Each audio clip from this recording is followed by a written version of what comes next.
मुंबई का आसमान आज भी चमचमाती रोशनियों और गहरे काले धुएं के बीच बंटा हुआ था। शहर के सबसे आलीशान रेस्तरां द गोल्डन लोटस के भीतर की दुनिया किसी स्वर्ग से कम नहीं थी, जहां झूमर की रोशनी अमीरों के चेहरों पर चमक रही थी। बाहर की सड़कों पर भूख और गरीबी का नंगा नाच चल रहा था, लेकिन कांच की मोटी दीवारों ने उस दर्द को अंदर आने से रोक रखा था। इसी चकाचौंध के बीच अंजलि शर्मा अपने थके हुए पैरों पर खड़ी थी। उसकी आंखों में एक अजीब सी खामोशी थी, जो उस शोरगुल से बिल्कुल अलग थी। वह बस अपने बीमार पिता की दवाओं के बिल के बारे में सोच रही थी। अंजलि के हाथों में एक भारी चांदी की ट्रे थी, जिस पर महंगे क्रिस्टल के गिलास सजे हुए थे। उसकी हथेलियों पर छाले पड़ गए थे, जो हर बार ट्रे का वजन सहने पर दर्द से चीख उठते थे। लेकिन वह जानती थी कि उसे यह दर्द बर्दाश्त करना होगा। गांव में अस्पताल के बिस्तर पर लेटे उसके पिता की सांसें इन्हीं छालों की कमाई पर टिकी थीं। उसने अपने फटे हुए जूतों को रेशमी पैंट के नीचे छिपाने की कोशिश की, ताकि कोई अमीर ग्राहक उसकी गरीबी का मजाक न उड़ा सके। रेस्तरां का फर्श इतना साफ था कि अंजलि को उसमें अपनी मजबूरी का अक्स साफ नजर आ रहा था। रेस्तरां का मैनेजर राजू एक ऐसा इंसान था जिसकी रीढ़ की हड्डी अमीरों के सामने हमेशा झुकी रहती थी। उसने अंजलि को घूरते हुए कठोर आवाज में कहा कि वह वीआईपी टेबल की सफाई तुरंत करे। राजू को इस बात से कोई फर्क नहीं पड़ता था कि अंजलि सुबह से लगातार काम कर रही है और उसने पानी की एक बूंद तक नहीं पी है। उसके लिए सिर्फ अमीर ग्राहकों की जेबें मायने रखती थीं, जिनसे मिलने वाली बख्शीश से उसका घर चलता था। अंजलि ने बिना कोई सवाल किए सिर झुकाया और अपनी थकी हुई मांसपेशियों को फिर से काम पर लगा दिया। उसे पता था कि शिकायत जान ले लेगी।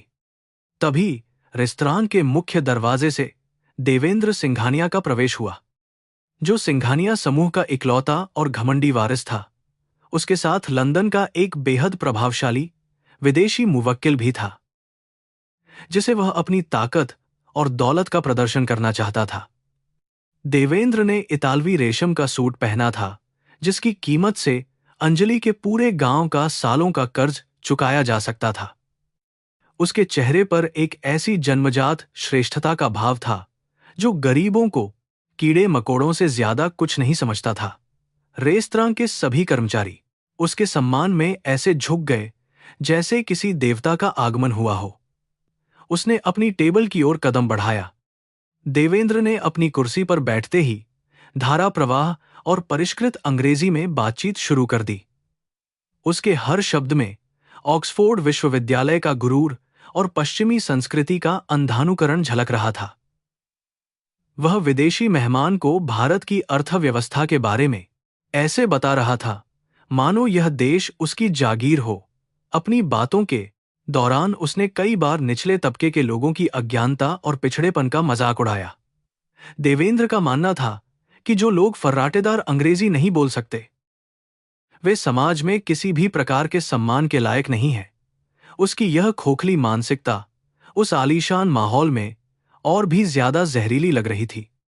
मैनेजर राजू ने घबराए हुए लहजे में अंजलि को उस वीआईपी टेबल पर शराब परोसने का आदेश दिया। अंजलि के हाथ कांप रहे थे, क्योंकि वह जानती थी कि ऐसे लोगों के सामने एक छोटी सी गलती भी उसकी जिंदगी तबाह कर सकती है। उसने गहरी सांस ली और अपने चेहरे पर एक झूठी मुस्कान सजाकर टेबल की ओर कदम बढ़ाया।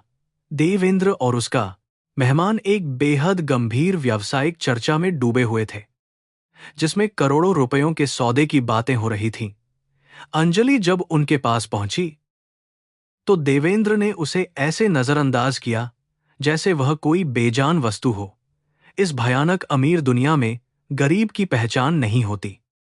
टेबल पर फ्रांस से मंगाई गई सबसे पुरानी और महंगी वाइन की बोतल रखी हुई थी, जिसकी कीमत अंजलि के कई महीनों के वेतन से भी अधिक थी।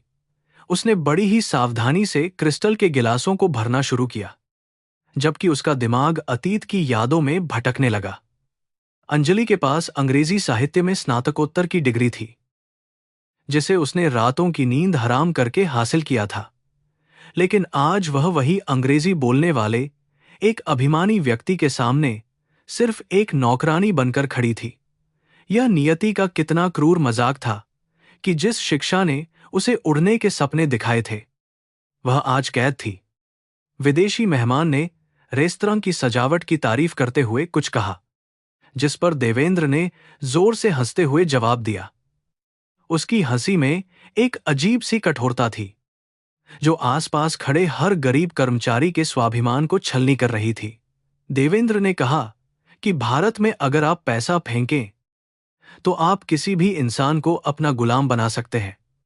उसने जानबूझकर अपनी आवाज ऊंची रखी ताकि वहां मौजूद सभी वेटर उसकी बात सुन सकें और अपनी औकात में रहें। अंजलि ने अपनी मुट्ठियां कस लीं। फिलहाल 5 काल 5 तो एक काल 5। लेकिन उसने अपने चेहरे के भावों को बदलने नहीं दिया। गरीबी आत्मसम्मान का गला घोंटना बहुत अच्छी तरह से सिखा देती है। मैनेजर राजू दूर से बाज जैसी तेज नजरों से अंजलि के हर एक कदम की निगरानी कर रहा था। वह बार बार इशारों से उसे जल्दी और सलीके से काम करने की हिदायत दे रहा था। राजू का यह बर्ताव अंजलि पर एक मानसिक दबाव बना रहा था, जिससे उसके पैरों की थकावट और भी ज्यादा महसूस होने लगी थी। उसे याद आया कि जब वह गांव से शहर आई थी तो उसके पिता ने उसके माथे को चूमकर कहा था कि वह अपनी बेटी पर गर्व करते हैं। आज अगर उसके पिता उसे इस तरह जलालत सहते हुए देख लेते तो शायद उनका कमजोर दिल यह सदमा बर्दाश्त नहीं कर पाता। अंजलि ने जल्दी से अपनी पलकों को झपकाया और उन बेवक्त आने वाले आंसुओं को वापस अपनी आंखों के भीतर धकेल दिया। उसने वाइन की बोतल को अपने दोनों हाथों से मजबूती से पकड़ा और विदेशी मेहमान का गिलास भरने लगी। रेस्तरां के भीतर बजने वाला धीमा संगीत इस समय उसके कानों में शोर की तरह चुभ रहा था। हवा में महंगे परफ्यूम और सिगार के धुएं की एक ऐसी मिलीजुली गंध थी जो उसका दम घोंट रही थी। देवेंद्र लगातार अपने व्यापारिक साझेदार को प्रभावित करने के लिए नए नए आंकड़ों और योजनाओं का बखान कर रहा था। अंजलि दुआ कर रही थी कि यह रात बिना किसी परेशानी के खत्म हो जाए। देवेंद्र की उंगलियों में हीरे की चमकती हुई अंगूठियां थीं, जो उसकी अकूत संपत्ति का मूक लेकिन जोरदार प्रमाण दे रही थीं। उसके बाल बहुत ही सलीके से संवारे गए थे और चेहरे पर एक ऐसा गुरूर था जिसे पैसों ने सींचा था। वह बात करते समय अपने हाथों का इस्तेमाल बहुत ही नाटकीय तरीके से कर रहा था, मानो वह किसी रंगमंच पर अपना अभिनय दिखा रहा हो। अंजलि ने चुपचाप मेहमान का गिलास भरा और फिर देवेंद्र की ओर बढ़ी।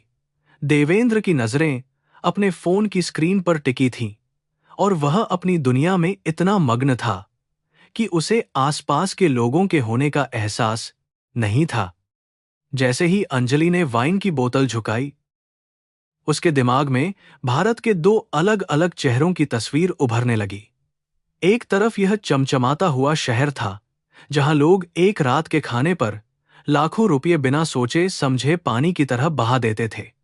दूसरी तरफ उसका अपना सूखा और वीरान गांव था, जहां एक किसान अपने परिवार का पेट पालने के लिए अपनी जान तक गिरवी रख देता था। समाज की यह भयानक और दर्दनाक खाई अंजलि के सीने में एक गहरे घाव की तरह टीस रही थी। क्या इंसान की कीमत सिर्फ उसके बैंक खाते में जमा रुपयों और उसकी अंग्रेजी बोलने की क्षमता से ही तय होती है? लगातार काम करने के कारण अंजलि की सांसें तेज हो रही थीं और उसके माथे पर पसीने की कुछ बारीक बूंदें उभर आई थीं। उसने गहरी और शांत सांस लेकर खुद को स्थिर करने की बहुत कोशिश की, क्योंकि वह जानती थी कि घबराहट में अक्सर बड़ी गलतियां हो जाती हैं। उसे अपने पिता का वह कमजोर चेहरा याद आया, जो अस्पताल के छोटे से कमरे में जिंदगी और मौत के बीच जंग लड़ रहा था। पिता की बीमारी के भारी भरकम बिलों का बोझ उसके कमजोर कंधों पर लदा हुआ था। इसी वजह से वह इन अमीरों के बेरुखे बर्ताव और तानों को भी अमृत समझकर पी रही थी। देवेंद्र अचानक बहुत जोर से बोला और उसने विदेशी मेहमान को एक अहम दस्तावेज दिखाने के लिए अपना हाथ तेजी से आगे बढ़ाया। इस अचानक हुए शारीरिक मूवमेंट के कारण उसके हाथ का पिछला हिस्सा अंजलि की उस कलाई से जोर से टकरा गया जिसमें उसने बोतल पकड़ रखी थी। अंजलि जो पहले से ही अपने छालों और थकावट के कारण संतुलन बनाए रखने के लिए संघर्ष कर रही थी, इस अप्रत्याशित झटके को बिल्कुल भी संभाल नहीं पाई। उसके हाथ से भारी और चिकनी वाइन की बोतल फिसलने लगी और गुरुत्वाकर्षण ने अपना क्रूर खेल खेलना शुरू कर दिया। अंजलि की आंखें डर के मारे पूरी तरह से फैल गईं। लाल रंग की वह महंगी वाइन बोतल से बाहर छलककर सफेद और बेदाग रेशमी मेजपोश की तरफ किसी खूंखार जानवर की तरह झपट्टी।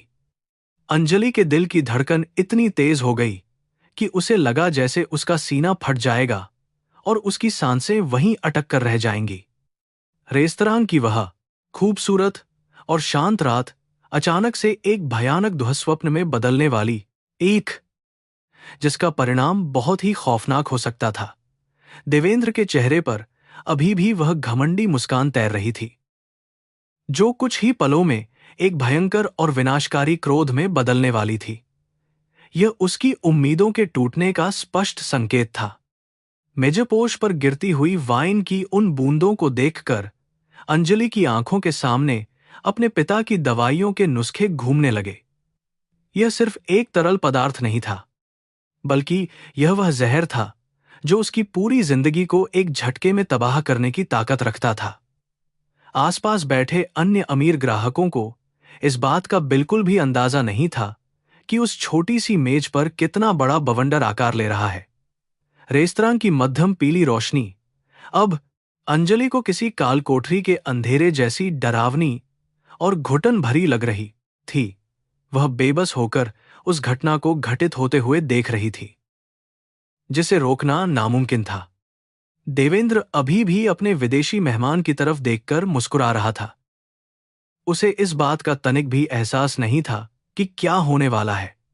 वह अपनी ही अहंकार भरी बातों में इतना मग्न था कि उसने अंजलि की घबराहट और उसके चेहरे पर छाई मौत जैसी सफेदी को देखा ही नहीं।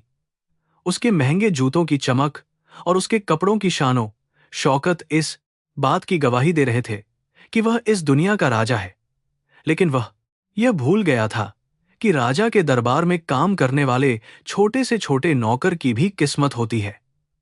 आज रात एक खौफनाक कहानी लिखे जाने की तैयारी हो चुकी थी। दूर कोने में खड़े मैनेजर राजू ने जैसे ही इस दृश्य को देखा, उसके पैरों तले से जमीन खिसक गई और उसका रंग उड़ गया। वह जानता था कि देवेंद्र सिंघानिया जैसे रसूखदार इंसान को नाराज करने का मतलब है अपने पैरों पर खुद एक बहुत बड़ी कुल्हाड़ी मार लेना। राजू की सांसें अटक गईं और वह दौड़कर उस टेबल की तरफ जाने के लिए आगे बढ़ा, लेकिन उसके कदम जैसे फर्श से चिपक गए थे। उसे यह साफ नजर आ रहा था कि अब जो तूफान इस रेस्तरां के अंदर आने वाला है वह अंजलि को बर्बाद कर देगा। डर की लहर राजू के शरीर में तेजी से दौड़ गई थी। उस एक पल में अंजलि को अपने गांव का वह सूखा हुआ कुआं याद आ गया, जहां से पानी निकालने के लिए उसने घंटों मेहनत की थी। उस समय भी उसकी हथेलियों से खून रिसने लगा था, लेकिन उसने हिम्मत नहीं हारी थी, क्योंकि वह अपने परिवार को जिंदा रखना चाहती थी। आज भी स्थिति वैसी ही थी, बस जगह और लोग बदल गए थे, लेकिन दर्द और संघर्ष की वह कहानी आज भी जस की तस थी। उसने मन ही मन भगवान से प्रार्थना की कि यह सब सिर्फ एक बुरा सपना हो, लेकिन यह वास्तविकता का एक हिस्सा था जिसका सामना उसे हर हाल में करना ही था। लाल वाइन की पहली बूंद जैसे ही उस महंगे और बेदाग सफेद मेजपोश पर गिरी तो एक बहुत ही हल्की सी आवाज पैदा हुई, लेकिन अंजलि के कानों में यह आवाज किसी भयानक बम के धमाके से भी कई गुना ज्यादा तेज और खौफनाक थी। देवेंद्र की नजर अचानक से उस लाल धब्बे पर पड़ी और उसके चेहरे की वह घमंडी मुस्कान एक झटके में गायब हो गई। उसकी आंखों में एक ऐसा भयंकर क्रोध उतर आया जिसे देखकर किसी भी इंसान की रूह बुरी तरह से कांप सकती थी। अंजलि के पैरों से ताकत पूरी तरह से खत्म हो चुकी थी। एक भयानक सन्नाटा वहां छा गया। सफेद मेजपोश पर गिरी वाइन की वह लाल बूंद किसी ताजा घाव से बहते खून जैसी लग रही थी। देवेंद्र की आंखें उस छोटे से धब्बे को ऐसे घूर रही थीं जैसे किसी ने उसके माथे पर कलंक लगा दिया हो।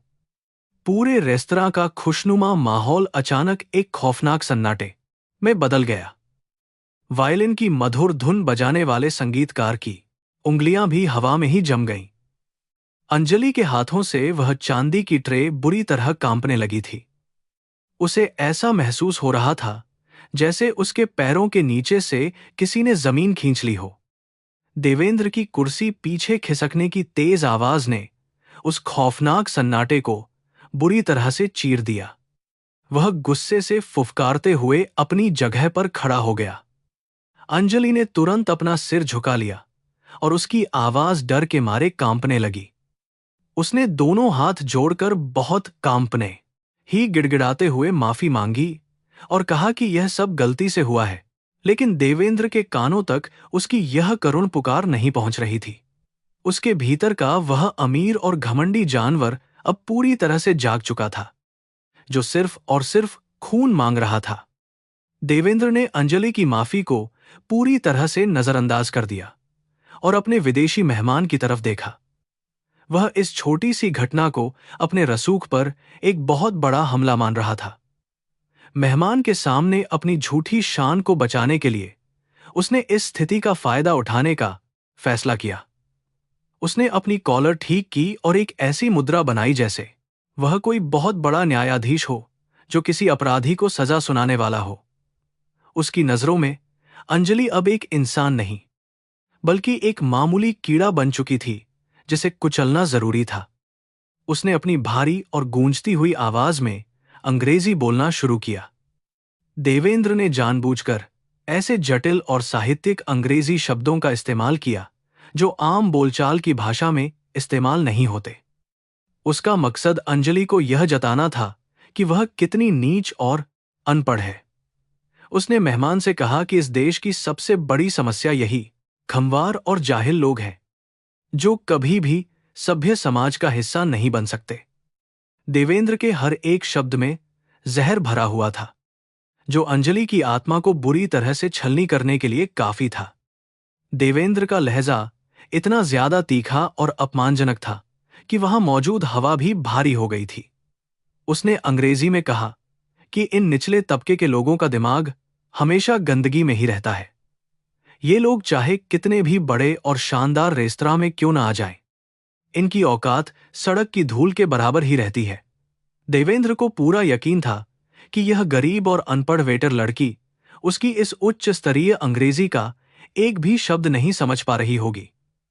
वह अपनी इस भाषाई श्रेष्ठता के नशे में पूरी तरह चूर था। अंजलि ने अपनी नजरें फर्श पर गड़ा रखी थीं और वह लगातार अपनी कांपती हुई उंगलियों को छिपाने की कोशिश कर रही थी। देवेंद्र के मुंह से निकला हर एक अंग्रेजी शब्द उसके कानों में पिघले हुए शीशे की तरह गिर रहा था। वह यह सोचकर और भी ज्यादा तड़प रही थी कि यह आदमी उसकी गरीबी का मजाक उड़ा रहा है। अंजलि की आंखों के किनारों पर आंसू जमा होने लगे थे, लेकिन उसने अपनी पलकों को मजबूती से भींच लिया। वह इस बेरहम इंसान के सामने रोकर अपनी बची खुची इज्जत को नीलाम नहीं करना चाहती थी। देवेंद्र ने अपनी क्रूरता की सारी हदें पार करते हुए अंजलि को इनकॉम्पिटेंट और प्लेबियन जैसे भारी भरकम अंग्रेजी शब्दों से नवाजा। उसने बहुत ही नाटकीय तरीके से अपने हाथ हिलाते हुए कहा कि ऐसे लोगों को तो जानवरों के बाड़े में काम करना चाहिए, न कि किसी 5 सितारा जगह पर। देवेंद्र के चेहरे मैसिव पर एक शैतानी और विजयी मुस्कान तैर रही थी। वह अपने विदेशी मुवक्किल को यह दिखाना चाहता था कि भारत के अमीर लोग इन गरीबों पर किस तरह से हुकूमत करते हैं। यह सत्ता और दौलत का एक बहुत ही भद्दा और घिनौना प्रदर्शन था। इसी बीच रेस्तरां का मैनेजर राजू पसीने से लथपथ होकर भागता हुआ उस वीआईपी टेबल के पास पहुंच गया। उसकी सांसें बहुत तेज चल रही थीं और चेहरा डर के मारे एकदम सफेद पड़ चुका था। राजू ने आते ही देवेंद्र के सामने लगभग घुटने टेक दिए और हाथ जोड़कर कई बार माफी मांगने लगा। उसने गिड़गिड़ाते हुए कहा कि यह लड़की एकदम नई और बेवकूफ है, इसे काम करने की कोई तमीज नहीं है। राजू की ये बातें सुनकर अंजलि का दिल और भी ज्यादा टूट गया, क्योंकि उसका अपना ही मैनेजर उसे सरेआम जलील कर रहा था। राजू ने अपनी चापलूसी की सीमा पार करते हुए अंजलि की तरफ बहुत ही गुस्से से देखा और दांत पीसने लगा। उसने हिंदी में अंजलि को गालियां देना शुरू कर दिया और कहा कि तुम्हारी वजह से आज मेरी नौकरी चली जाएगी। राजू ने बहुत ही बदतमीजी से अंजलि का हाथ पकड़ा और उसे वहां से धक्के मारकर बाहर निकालने की कोशिश की। वह चाहता था कि किसी भी तरह से देवेंद्र का गुस्सा शांत हो जाए, चाहे इसके लिए उसे इस गरीब लड़की की बलि ही क्यों न चढ़ानी पड़े। राजू का यह स्वार्थी रूप बहुत डरावना था, लेकिन देवेंद्र ने अपना हाथ उठाकर राजू को बीच में ही रोक दिया। वह अभी अंजलि को अपमानित करने के अपने उस क्रूर खेल से पूरी तरह से संतुष्ट नहीं हुआ था। देवेंद्र चाहता था कि वह विदेशी मेहमान के सामने अपनी इस उच्च वर्गीय अंग्रेजी और शब्दावली का और ज्यादा प्रदर्शन करे। उसने राजू से कहा कि इस जाहिल लड़की को यहीं खड़े रहने दो। इसे पता चलना चाहिए कि इसके जैसे कीड़े मकोड़ों की असल जगह कहाँ होती है। देवेंद्र की आंखों में एक अजीब सी चमक थी, जो किसी दूसरे को दर्द देकर ही मिलती है। देवेंद्र ने अपनी बातों का रुख भारत की गरीबी और लाचारी की तरफ मोड़ दिया। उसने अंग्रेजी में बड़े बड़े वाक्यों का प्रयोग करते हुए कहा कि ऐसे लोग सिर्फ समाज पर एक बोझ हैं, जो कभी तरक्की नहीं कर सकते। उसने अंजलि के फटे हुए जूतों और उसकी मामूली सी वर्दी की तरफ बहुत ही घृणा भरी नजरों से इशारा किया। देवेंद्र के शब्दों में इतनी ज्यादा नफरत भरी हुई थी कि वह किसी भी स्वाभिमानी इंसान को अंदर तक खोखला कर सकती थी। वह बस लगातार बोले जा रहा था और अंजलि चुपचाप वह जहर पी रही थी। अंजलि के दिमाग में देवेंद्र द्वारा बोला गया हर एक अंग्रेजी शब्द बहुत ही स्पष्ट रूप से गूंज रहा था। देवेंद्र को लग रहा था कि वह एक अनपढ़ लड़की को गाली दे रहा है, लेकिन वह यह नहीं जानता था कि अंजलि ने अंग्रेजी साहित्य में मास्टर्स किया है। अंजलि ने अपनी किताबों में विलियम शेक्सपियर और जॉन मिल्टन के जिन कठिन शब्दों को पढ़ा था, आज वही शब्द एक हथियार बनकर उसके स्वाभिमान पर वार कर रहे थे। शिक्षा का ऐसा भयानक और दर्दनाक उपयोग उसने अपनी जिंदगी में पहले कभी नहीं देखा था। देवेंद्र ने हंसते हुए अपने विदेशी पार्टनर से कहा कि क्या तुम इस लड़की के चेहरे का खालीपन देख रहे हो? उसने कहा कि इसके दिमाग में सोचने समझने की कोई क्षमता नहीं है। यह सिर्फ आदेशों का पालन करने वाली एक मशीन है। यह सुनकर विदेशी मेहमान भी हल्का सा मुस्कुरा दिया। हालांकि उसकी मुस्कान में थोड़ी सी झिझक थी। इन दोनों की वह संयुक्त हंसी अंजलि के सीने में किसी खंजर की तरह आर पार हो रही थी।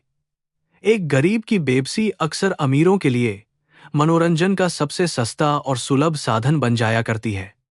रेस्तरां में बैठे हुए बाकी अमीर ग्राहक भी अब अपने अपने खाने को छोड़कर इस तमाशे को बहुत ही मजे से देख रहे थे। किसी के भी चेहरे पर अंजलि के लिए कोई दया या सहानुभूति नहीं थी। वे सब अपनी रेशमी पोशाकों और हीरों के गहनों में लिपटे हुए उस समाज का हिस्सा थे जो गरीबों को इंसान मानता ही नहीं था। कुछ महिलाओं ने तो अंजलि की तरफ देखकर बहुत ही हिकारत से अपना मुंह फेर लिया।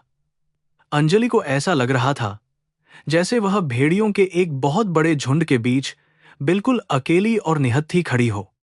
देवेंद्र का भाषण अभी भी जारी था और वह लगातार अपनी अंग्रेजी की श्रेष्ठता का डंका बजा रहा था। उसने बहुत ही स्पष्ट शब्दों में कहा कि समाज में इज्जत सिर्फ उसी की होती है जो इस भाषा को बोलना और समझना जानता है।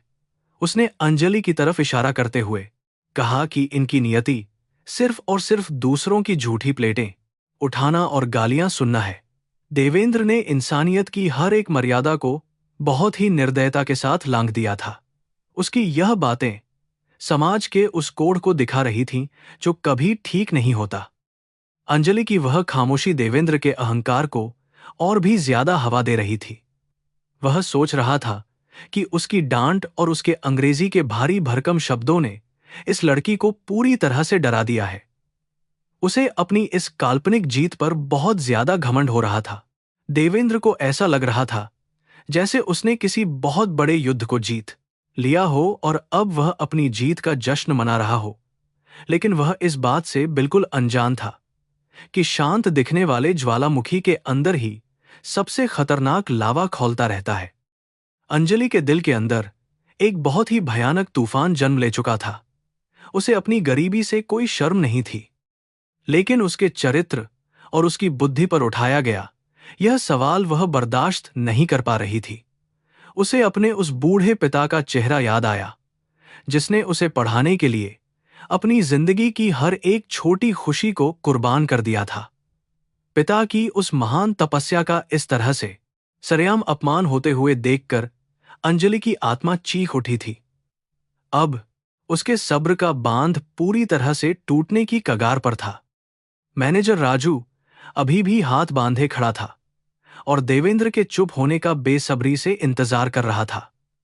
वह मन ही मन सोच रहा था कि आज इस लड़की की वजह से उसकी सालों की मेहनत और इज्जत मिट्टी में मिल गई। राजू ने फैसला कर लिया था कि देवेंद्र के जाते ही वह सबसे पहले अंजलि को नौकरी से निकालकर बाहर फेंक देगा। ये व्यवस्था हमेशा ताकतवर लोगों के सामने घुटने टेकती है और कमजोर लोगों की बलि चढ़ाती है। राजू का यह कायरतापूर्ण रवैया इस कड़वे सच का सबसे बड़ा और प्रत्यक्ष प्रमाण था। अपने अंग्रेजी के उस लंबे और जहरीले भाषण को खत्म करने के बाद देवेंद्र ने एक गहरी सांस ली। उसने अपने कोट के बटन को ठीक किया और विदेशी मेहमान की तरफ देखकर एक बहुत ही विजेता वाली मुस्कान बिखेरी। देवेंद्र ने अपना दायां हाथ हवा में ऐसे लहराया जैसे वह किसी बहुत ही गंदी और बदबूदार मक्खी को अपने पास से उड़ा रहा हो। उसने अंजलि की तरफ पीठ फेर ली और अपनी कुर्सी पर वापस बैठने के लिए मुड़ गया। उसे पूरा यकीन था कि यह लड़की अब चुपचाप यहां से रोते हुए भाग जाएगी।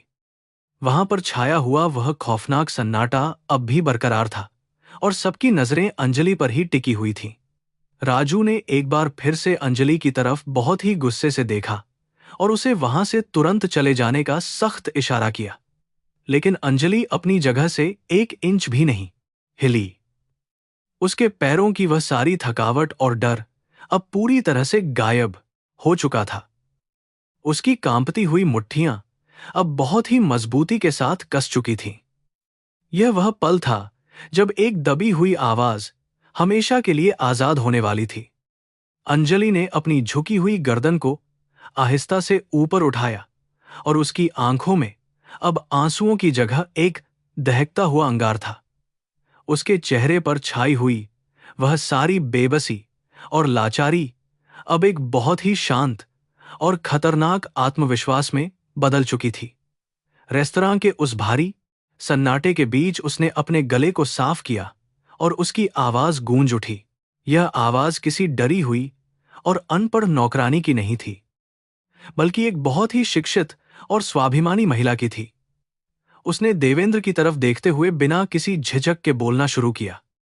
अंजलि के मुंह से निकले उन पहले ही कुछ शब्दों ने रेस्तरां में मौजूद हर एक व्यक्ति को मूर्ति की तरह जड़ कर दिया।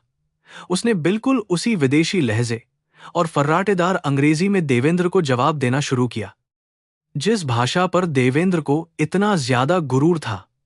उसकी अंग्रेजी का उच्चारण इतना ज्यादा सटीक और परिष्कृत था कि वह किसी भी ऑक्सफोर्ड या कैम्ब्रिज विश्वविद्यालय के प्रोफेसर को भी मात दे सकता था। देवेंद्र के कदम वहीं रुक गए और वह झटके से पीछे मुड़ा। उसकी आंखों में अविश्वास और गहरा सदमा साफ झलक रहा था।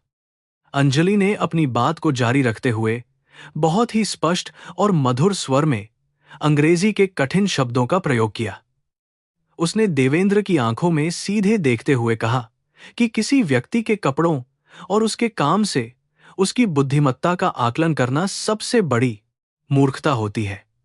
अंजलि का वाक्य विन्यास और व्याकरण इतना ज्यादा दोषरहित और साहित्यिक था कि वहां बैठे हुए सभी विदेशी और अमीर मेहमान भी अपना मुंह खोले हुए उसे बस हैरानी से देखे जा रहे थे। यह उन सबके लिए एक बहुत बड़ा और अप्रत्याशित झटका था।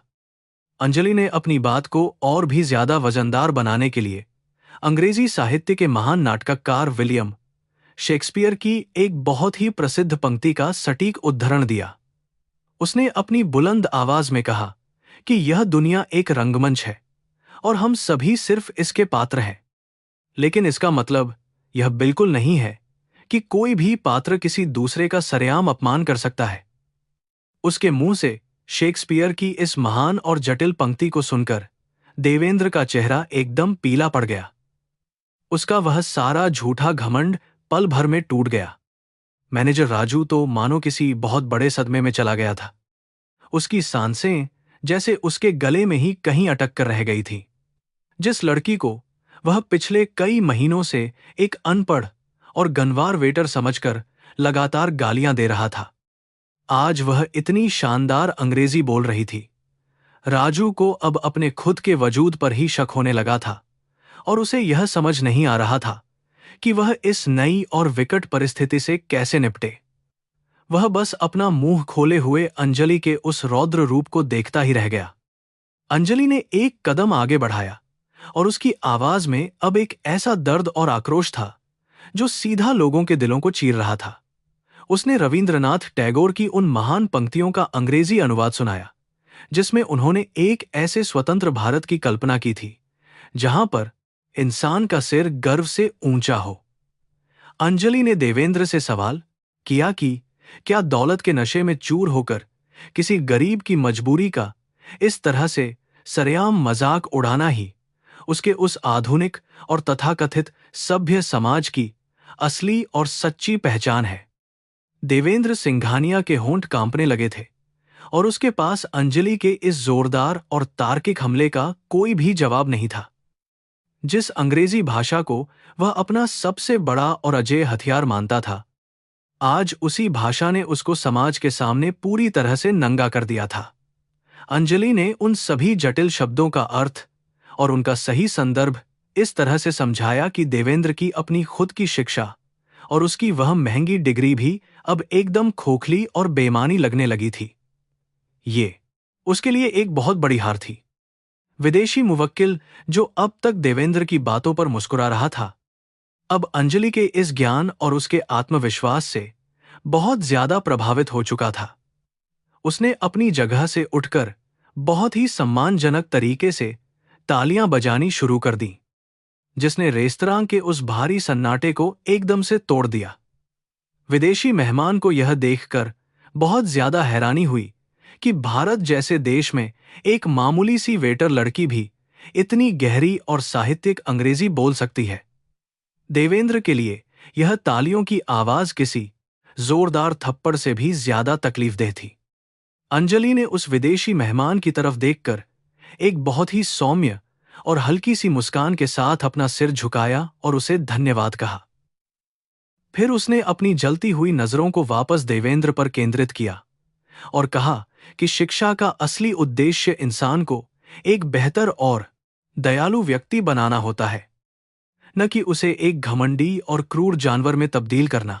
उसने देवेंद्र को बहुत ही शांत लहजे में समझाया कि असली और सच्ची श्रेष्ठता हमेशा अच्छे और नेक कर्मों से आती है, न कि विरासत में मिली हुई करोड़ों की अकूत दौलत से।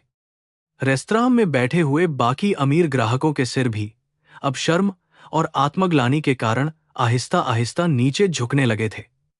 कुछ देर पहले जो लोग अंजलि का मजाक उड़ा रहे थे और उसे बहुत ही हिकारत भरी नजरों से देख रहे थे, वे सब अब उसकी बुद्धिमत्ता और उसकी इस हिम्मत के कायल हो चुके थे। उन रेशमी कपड़ों और हीरों के गहनों के नीचे छिपी हुई उनकी वह सारी खोखली और नकली शान अब पूरी तरह से बेनकाब हो चुकी थी।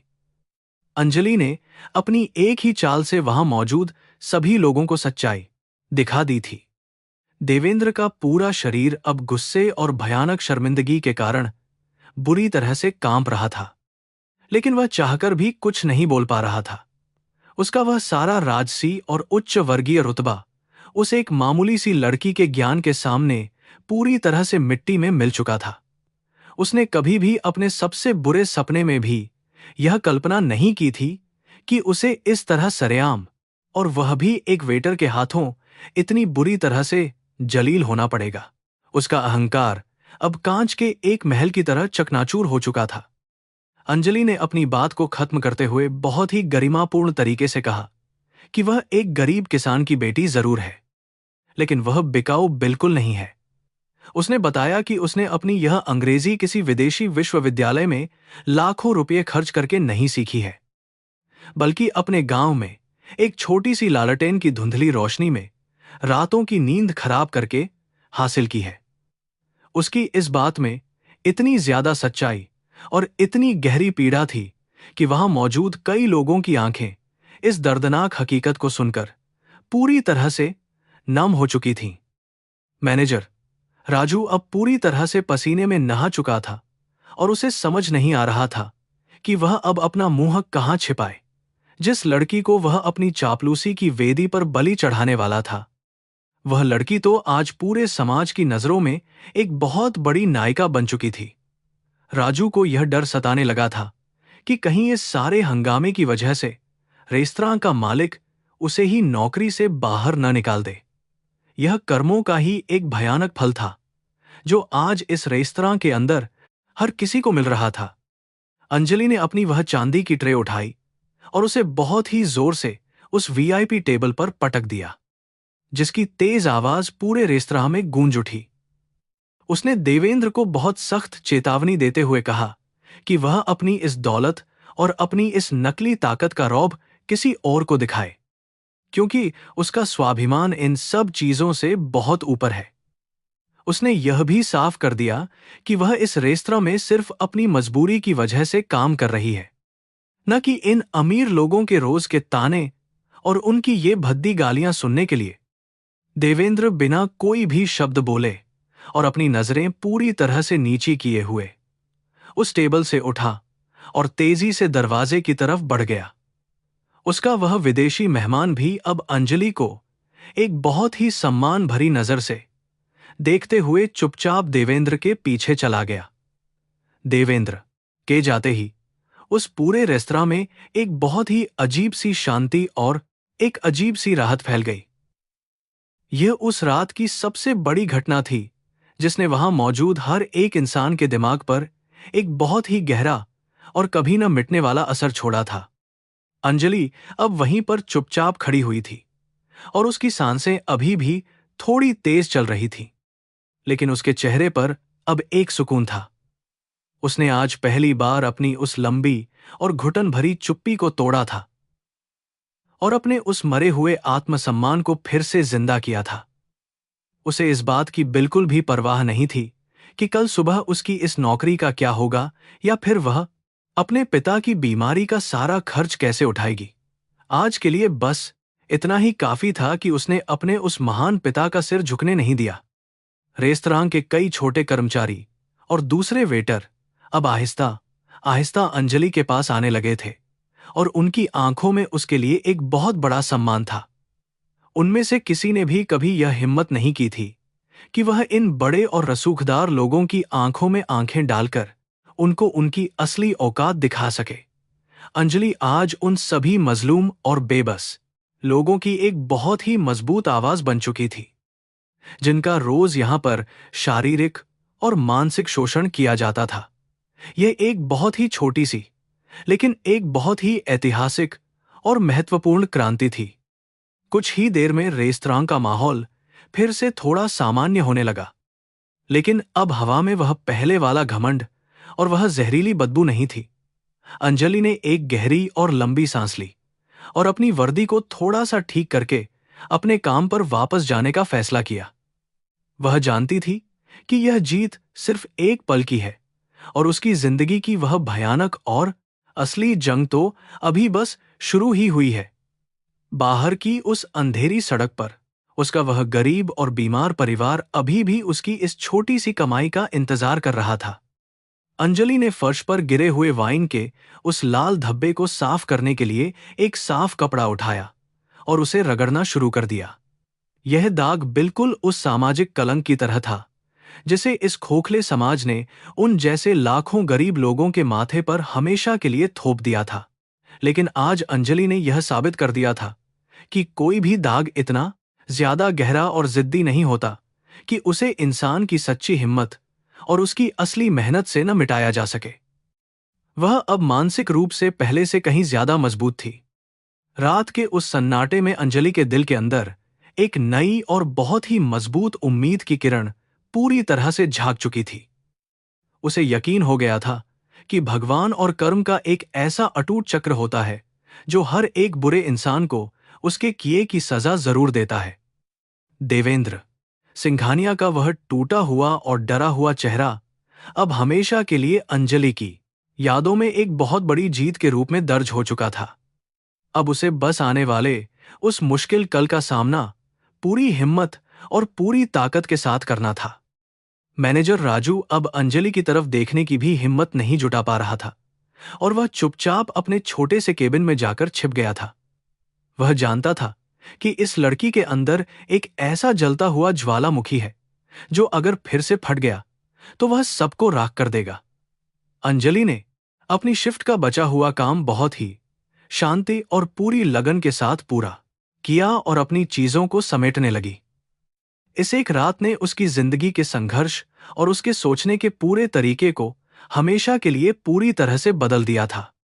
आधी रात के बाद जब अंजलि रेस्तरां के पिछले दरवाजे से बाहर निकली तो मुंबई की बारिश उसका इंतजार कर रही थी। ठंडी हवाओं ने उसके थके शरीर को सिहरन से भर दिया। अंदर जो आत्मविश्वास उसके अंदर धधक रहा था वह अब डरावनी रात में खो गया था। मैनेजर राजू ने जाते जाते निर्दयी तरीके से फरमान सुना दिया था कि उसकी इस महीने की आधी तनख्वाह काट ली गई है। यह उसके लिए मौत की सजा से कम नहीं था, क्योंकि पिता की दवाइयों का खर्च इसी पर निर्भर था। अब अंधेरी सड़क उसे खाने दौड़ रही थी। वह मुंबई की गंदी और कीचड़ से भरी गलियों से होते हुए अपनी छोटी और टूटी फूटी खोली की तरफ बढ़ रही थी। जूतों के अंदर गंदा पानी भर चुका था और पैरों के छाले भयानक दर्द दे रहे थे, लेकिन उसके दिमाग में सिर्फ मैनेजर राजू के कड़वे शब्द और देवेंद्र का घमंडी चेहरा घूम रहा था। उसने स्वाभिमान को बचाने के लिए बहुत बड़ी कीमत चुकाई थी, जिसका बोझ उसकी कमजोर कंधों पर आ गिरा था। यह मुंबई शहर बाहर से जितना ज्यादा चमकदार दिखता था, गरीबों के लिए अंदर से उतना ही क्रूर और निर्दयी था। अपनी खोली के दरवाजे पर पहुंचकर अंजलि ने कांपते हाथों से जंग लगा ताला खोला और अंदर दाखिल हुई। सीलन भरे छोटे कमरे में बस एक पुरानी टूटी चारपाई पड़ी थी, जिस पर बदरंग चादर बिछी थी। कोने में मिट्टी का चूल्हा था जो कई दिनों से बिल्कुल ठंडा पड़ा था। अंजलि ने दरवाजा बंद किया और पीठ को ठंडी दीवार के सहारे टिकाकर फर्श पर बैठ गई। आंखों से आंसुओं का रुका हुआ भारी सैलाब अब पूरी तरह फूट पड़ा था, जिसे उसने पूरे दिन रेस्तरां के अमीर लोगों की निर्दयी नजरों से छिपाकर रखा था। रोते हुए उसने बिस्तर के नीचे रखे पुराने लोहे के बक्से को बाहर निकाला। बक्से के अंदर कुछ फटे पुराने कपड़े और बहुत सहेज कर रखा हुआ एक लिफाफा था। अंजलि ने कांपती उंगलियों से लिफाफे को खोला और अंग्रेजी साहित्य की अपनी मास्टर्स की डिग्री बाहर निकाली। उस कागज पर सुनहरे अक्षरों में उसका नाम और विश्वविद्यालय में प्रथम स्थान लिखा था। आज यह डिग्री उसे अपनी सबसे बड़ी दुश्मन लग रही थी, क्योंकि इसके बावजूद समाज में सिर्फ अपमान मिल रहा था। शिक्षा का यह क्रूर और भयानक खोखलापन उसके वजूद को अंदर तक बुरी तरह डरा रहा था। कागज को सीने से लगाते ही अंजलि को गांव की अंधेरी रातें याद आईं, जब वह छोटी लालटेन की धुंधली रोशनी में पढ़ाई करती थी। मिट्टी के तेल की तेज बदबू के बीच उसने दुनिया के महान लेखकों को पढ़ा था। जब गांव की बाकी लड़कियां खेलती थीं, तब अंजलि किताबों में खोई रहती थी। उसके बूढ़े पिता दिन भर तपती धूप में जमींदार के खेतों में पसीना बहाते थे, ताकि बेटी की किताबों के लिए चंद रुपये जोड़ सके। पिता का वह कीमती पसीना आज इस कागजी डिग्री की शक्ल में उसके ठीक सामने बेबस मौजूद था। उसे वह दिन अच्छी तरह याद था जब उसने राज्य में पहला स्थान हासिल किया था। उसके अनपढ़ पिता की आंखों में उस दिन जो गर्व था, वह दुनिया की किसी भी दौलत से कीमती था। लेकिन नियति का खेल बहुत क्रूर होता है। खुशियों के तुरंत बाद दुखों का भयंकर पहाड़ टूट पड़ा। पिता को एक बहुत गंभीर बीमारी ने अपनी चपेट में ले लिया और इलाज के लिए साहूकार से लिया गया भारी कर्ज श्राप बन गया। अंजलि के वह सारे सुनहरे और बड़े सपने एक ही झटके में पूरी तरह राख में तब्दील हो गए थे। कर्ज और बीमारी के भयानक बोझ ने अंजलि को गांव और किताबें छोड़ने पर मजबूर कर दिया। वह शिक्षिका बनकर समाज में ज्ञान का प्रकाश फैलाना चाहती थी, लेकिन भूख ने उसे मुंबई के आलीशान रेस्तरां में नौकरानी बना दिया। यह भारत के गरीब बुद्धिजीवी वर्ग की सबसे कड़वी सच्चाई है। जहां ज्ञान की कोई कीमत नहीं होती, यहां सिर्फ पैसा और ताकत ही इंसान की पहचान तय करते हैं। अंजलि ने डिग्री को चूमते हुए अपने गर्म आंसुओं को उस पर गिरने दिया, जो उसकी घोर बेबसी का सबसे बड़ा और दर्दनाक सबूत बनकर वहां मौजूद थे। देवेंद्र के मुंह से निकले अंग्रेजी के कठोर शब्द अभी भी अंजलि के दिमाग में हथौड़े की तरह बज रहे थे। उसने शिक्षा का इस्तेमाल करके उस घमंडी आदमी को करारा जवाब दिया था, लेकिन अंदरूनी पीड़ा कम नहीं हुई थी। उसे इस बात का गहरा दुख था कि एक अमीर इंसान कैसे किसी गरीब को सरेआम बेइज्जत करने का अधिकार रखता है। समाज का यह भेदभाव और वर्ग संघर्ष सदियों से चला आ रहा है, और अंजलि जैसी बेबस लड़कियां रोज इसमें पिसती हैं। उसका स्वाभिमानी दिल आज पूरी तरह से और बहुत बुरी तरह टूटकर बिखर चुका था। रात के 2 बज चुके थे जब अंजलि ने अपने पुराने मोबाइल से गांव के सरकारी अस्पताल में फोन किया। दूसरी तरफ से थकी हुई नर्स ने फोन उठाया और बताया कि उसके पिता की हालत अभी भी बहुत नाजुक है। नर्स ने याद दिलाया कि अगर कल तक दवाइयों का बिल जमा नहीं हुआ तो अस्पताल वाले पिता को बाहर निकाल देंगे। यह सुनकर अंजलि का कलेजा मुंह को आ गया और सांसें अटक गईं। उसने रोते हुए नर्स से बस थोड़ा सा और समय देने की बहुत ही करुण प्रार्थना की, लेकिन कोई ठोस आश्वासन उसे नहीं मिला। फोन कटने के बाद कमरे में जो खौफनाक सन्नाटा छा गया, वह अंजलि को अंदर तक डरा रहा था। मैनेजर राजू द्वारा आधी तनख्वाह काटे जाने का मतलब था कि वह पिता की दवाइयों का बिल किसी भी हालत में नहीं चुका पाएगी। वह चारपाई पर गिरकर बच्चों की तरह फूट फूट कर रोने लगी। उसे भगवान की मूर्तियों और न्याय की किताबों पर बहुत गुस्सा आ रहा था, जो सिखाती थीं कि ईमानदारी और मेहनत का फल मीठा होता है। आज उसकी सारी ईमानदारी और सच्चाई उसके बीमार पिता की जान लेने पर बहुत ही निर्दयता के साथ तुली हुई थी। रोते हुए अचानक उसके दिमाग में भगवद गीता का महान श्लोक गूंजने लगा, जो पिता हमेशा सुनाया करते थे। श्लोक का अर्थ था कि सिर्फ कर्म करो और फल की चिंता मत करो। इस विचार ने उसके टूटते मनोबल को फिर से बड़ी ताकत दी। उसने आंसुओं को सख्ती से पोंछा और अपनी डिग्री को वापस पुराने लिफाफे में सुरक्षित बंद कर दिया। अंजलि जानती थी कि यह समय हार मानकर रोने का नहीं, बल्कि इस जालिम दुनिया से अपने हिस्से का हक छीनने का है। उसे अपने बीमार पिता की खातिर हर हाल में पैसों का इंतजाम करना ही था। अगली सुबह जब सूरज की पहली किरण मुंबई की मलिन बस्तियों पर पड़ी, तो अंजलि की आंखों में नई चमक थी।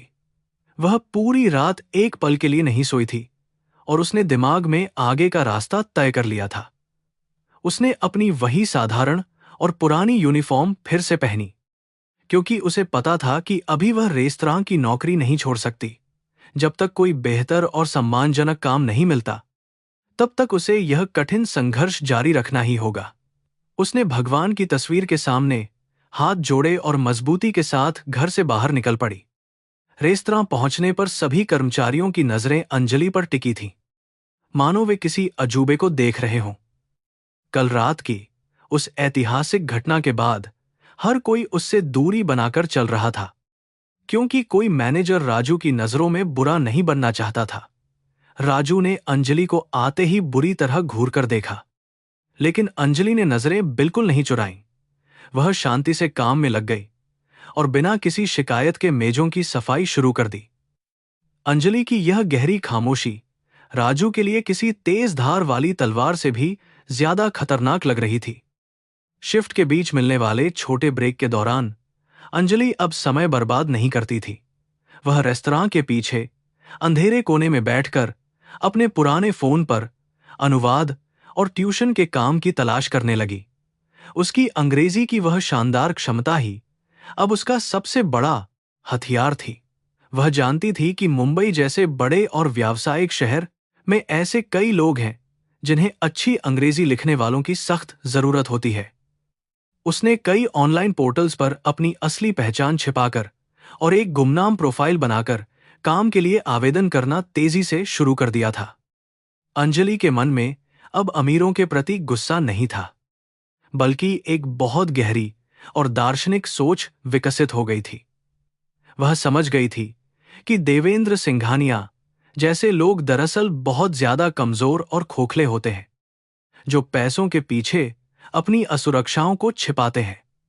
प्रकृति का नियम बहुत सटीक होता है और हर इंसान को उसके बुरे कर्मों की सजा इसी जन्म में भुगतनी पड़ती है। अंजलि ने फैसला किया कि वह अपने हिस्से का दर्द चुपचाप सह लेगी, लेकिन अपनी पवित्र आत्मा और ज्ञान का सौदा कभी भी किसी अमीर इंसान के सामने नहीं करेगी। दोपहर के समय उसने किसी तरह पुरानी सहेलियों से उधार मांगकर पिता के अस्पताल में कुछ पैसे भिजवाए। यह रकम पूरी तरह बिल चुकाने के लिए काफी नहीं थी, लेकिन इससे अस्पताल ने उसे कुछ और दिनों की मोहलत जरूर दे दी। इस छोटी राहत ने अंजलि के अंदर नई ऊर्जा का तेजी से संचार कर दिया। वह चांदी की भारी ट्रे उठाते समय अब दर्द महसूस नहीं करती थी, क्योंकि उसके सपनों ने उसे एक ऐसा मजबूत कवच पहना दिया था जिसे कोई क्रूर इंसान तोड़ नहीं सकता था। वह बस एक सही अवसर की शांति से प्रतीक्षा कर रही थी। यह भारत की जटिल सामाजिक व्यवस्था की सबसे बड़ी विडंबना है कि ज्ञान की पूजा करने वाले देश में असली सरस्वती हमेशा लक्ष्मी के सामने भीख मांगती नजर आती है। अंजलि की वह मास्टर्स डिग्री उस व्यवस्था के मुंह पर एक बड़ा तमाचा थी, जो योग्यता से ज्यादा बैंक बैलेंस को अहमियत देती है। लेकिन अंजलि को यह पता था कि अंधकार चाहे कितना भी गहरा क्यों न हो, एक छोटी चिंगारी उसे खत्म कर सकती है। कल रात उसने उस चिंगारी को पैदा कर दिया था और अब उसे बस अपने हौसले से सही दिशा में हवा देनी थी। रात होते होते रेस्तरां फिर से अमीर ग्राहकों की भीड़ से भर गया। अंजलि फिर से उसी काम में जुट गई, शराब परोसना और उनकी झूठी शान बर्दाश्त करना। आज उसकी आंखों में पुरानी लाचारी और डर नहीं था। वह हर ग्राहक को ऐसे देख रही थी जैसे उनकी खोखली जिंदगी का मनोवैज्ञानिक अध्ययन कर रही हो। देवेंद्र के भयानक अपमान ने अंजलि को कमजोर करने के बजाय मानसिक रूप से एक बेहद मजबूत और समझदार इंसान में बदल दिया था, जो अब समाज की विकट परिस्थिति का सामना करने से कभी पीछे नहीं हटती। यह उसकी एक बड़ी आंतरिक जीत थी। जब वह शिफ्ट खत्म करके आधी रात को वापस अपनी खोली में पहुंची, तो शरीर दर्द से टूट रहा था। लेकिन जैसे ही उसने फोन खोला, स्क्रीन पर एक जरूरी ईमेल चमक रही थी। यह मुंबई की एक जानी मानी अनुवाद एजेंसी का संदेश था, जिन्हें अंजलि द्वारा भेजा गया। उसका पुराना सैंपल बहुत पसंद आया था। उन्होंने एक छोटी सी परीक्षा पास करने के लिए कुछ बेहद कठिन अंग्रेजी दस्तावेज भेजे थे। यह वही सुनहरा मौका था जिसका वह बेसब्री से इंतजार कर रही थी, और अब वह किसी भी कीमत पर इसे अपने हाथ से ऐसे ही खाली नहीं जाने देगी। अंजलि ने बिना कुछ खाए अपनी पुरानी लालटेन जलाई और फर्श पर बैठकर काम शुरू कर दिया। रात का अंधेरा जितना गहरा हो रहा था, अंजलि के अंदर उम्मीद की रोशनी उतनी तेज हो रही थी। वह अंग्रेजी के कठिन वाक्यों का अनुवाद ऐसे कर रही थी जैसे मूर्तिकार पत्थर तराश कर मूर्ति बना रहा हो। पिता के पसीने और उसकी मेहनत का फल अब पकने के करीब था। कर्मों का वह महान और न्यायपूर्ण चक्र अब धीरे धीरे अंजलि के पक्ष में पूरी तरह से घूमना शुरू कर चुका था। यह उसके जीवन की एक बहुत ही शानदार और बिल्कुल नई शुरुआत थी। दूसरी तरफ इस बात से अनजान देवेंद्र सिंघानिया अपने वातानुकूलित आलीशान महल में गहरी नींद सो रहा था। उसे इस बात का बिल्कुल अंदाजा नहीं था कि उसने जिस गरीब लड़की का सरेआम अपमान किया है, वह भविष्य में उसकी किस्मत का फैसला करेगी। समय का पहिया बहुत निर्दयी होता है, और जब यह पलटता है तो बड़े राजा को भी भिखारी बनने में देर नहीं लगती। अंजलि की जागी हुई रातों की यह मेहनत अब बहुत जल्द देवेंद्र के झूठे अहंकार से जोर से टकराने वाली थी। भाग्य ने अपना एक बहुत ही अनोखा और उलझा हुआ जाल बिछा दिया था। समय का पहिया बहुत ही खामोशी से लेकिन बेहद सटीकता के साथ घूमता है। 6 महीने बीत चुके थे और सिंघानिया समूह का वह अजय साम्राज्य आज एक भयंकर तूफान की चपेट में था। उनके सबसे पुराने ब्रिटिश साझेदारों ने उन पर एक बहुत बड़ा अंतर्राष्ट्रीय मुकदमा थोक दिया था, जिसने कंपनी की जड़ों को हिलाकर रख दिया था। शेयर बाजार में सिंघानिया समूह के शेयर ताश के पत्तों की तरह गिर रहे थे। देवेंद्र सिंघानिया का वह सारा घमंड और उसकी वह सारी अकड़ अब डर और गहरी घबराहट में पूरी तरह से बदल चुकी थी। सिंघानिया टावर के सबसे आलीशान बोर्डरूम में आज एक खौफनाक सन्नाटा और दहशत का माहौल छाया हुआ था। दिल्ली और मुंबई के सबसे महंगे और नामी कॉरपोरेट वकील अपने चेहरे लटकाए हुए वहां बैठे थे। इस पूरे विवाद की जड़ 100 साल पुराने कुछ कानूनी दस्तावेज थे, जिन पर देवेंद्र के परदादा और ब्रिटिश कंपनी ने हस्ताक्षर किए थे। मुश्किल यह थी कि ये सभी दस्तावेज बहुत ही पुरानी, जटिल और साहित्यिक अंग्रेजी भाषा में लिखे गए थे, जिन्हें समझना आज के इन आधुनिक और कॉरपोरेट वकीलों के बस की बात बिल्कुल भी नहीं थी। देवेंद्र गुस्से से पागल हो रहा था और उसने अपने भारी भरकम वेतन वाले वकीलों पर चीखना चिल्लाना शुरू कर दिया था। वह उन पुरानी फाइलों को हवा में उछालते हुए अपना मानसिक आपा पूरी तरह से खो चुका था। यह कितनी बड़ी विडंबना थी कि जिस देवेंद्र को अपनी आधुनिक अंग्रेजी और पश्चिमी संस्कृति पर इतना ज्यादा गुरूर था, आज वही अपनी पुश्तैनी जायदाद के उन जटिल और साहित्यिक शब्दों के सामने पूरी तरह से अनपढ़ और लाचार महसूस कर रहा था। उसकी वह सारी दौलत आज एक रद्दी कागज के टुकड़े के सामने हार गई थी।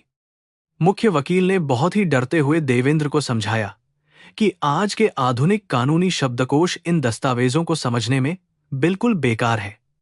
इन पन्नों में पुरानी अंग्रेजी की गहरी साहित्यिक उपमाएं और ऐसे रूपक छिपे हुए हैं जिनका सही अर्थ निकालना बहुत ज्यादा मुश्किल है। अगर कल सुबह अदालत में इन दस्तावेजों का एक भी शब्द गलत तरीके से पेश किया गया तो सिंघानिया परिवार का पूरा साम्राज्य हमेशा के लिए तबाह हो जाएगा और उन्हें अरबों रुपयों का भारी नुकसान उठाना पड़ेगा। उनकी पूरी पुश्तैनी विरासत दांव पर लगी हुई थी। कर्मों का चक्र अब बहुत ही सटीक तरीके से अपना काम कर रहा था। देवेंद्र ने 6 महीने पहले जिस दौलत और सत्ता का घमंड दिखाकर एक गरीब लड़की को बुरी तरह कुचला था, आज वह सब बेकार हो चुका था। वह अपने वातानुकूलित दफ्तर में पसीने से लथपथ होकर बुरी तरह से कांप रहा था। एक मालिक का वह क्रूर अहंकार अब अपनी जान और अपनी दौलत की भीख मांगने वाले एक बेबस भिखारी की लाचारी में बदल गया था। प्रकृति का ये न्याय बहुत ही शांत लेकिन बेहद खौफनाक और अचूक होता है।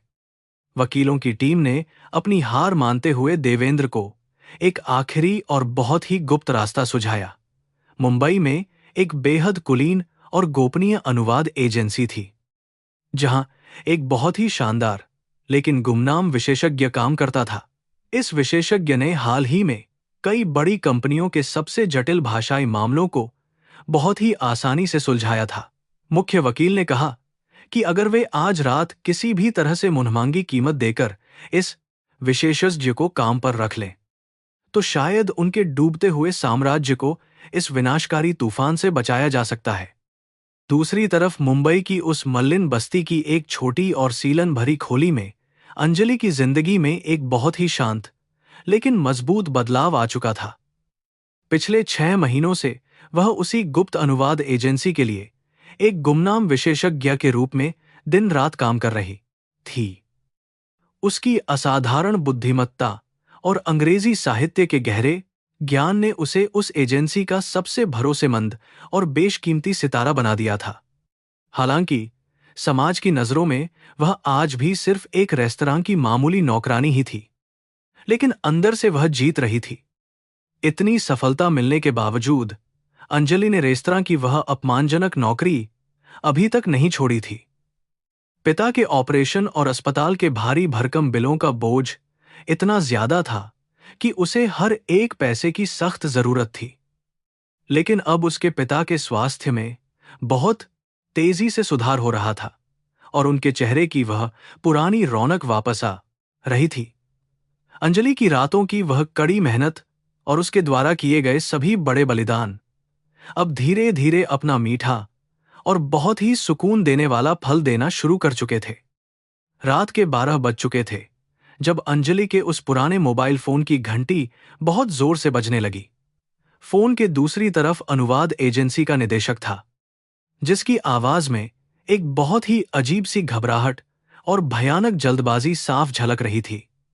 उसने अंजलि को बताया कि शहर के एक बहुत बड़े और रसूखदार कॉरपोरेट क्लाइंट के लिए जिंदगी और मौत का एक बहुत ही गंभीर सवाल खड़ा हो गया है। सुबह सूरज निकलने से पहले पुरानी अंग्रेजी के सैकड़ों पन्नों का बहुत ही सटीक अनुवाद और उनका कानूनी विश्लेषण करना बेहद जरूरी है। निदेशक ने इस एक रात के काम के लिए अंजलि को इतनी बड़ी रकम की पेशकश की, जिसे सुनकर वह पूरी तरह से सन्न रह गई।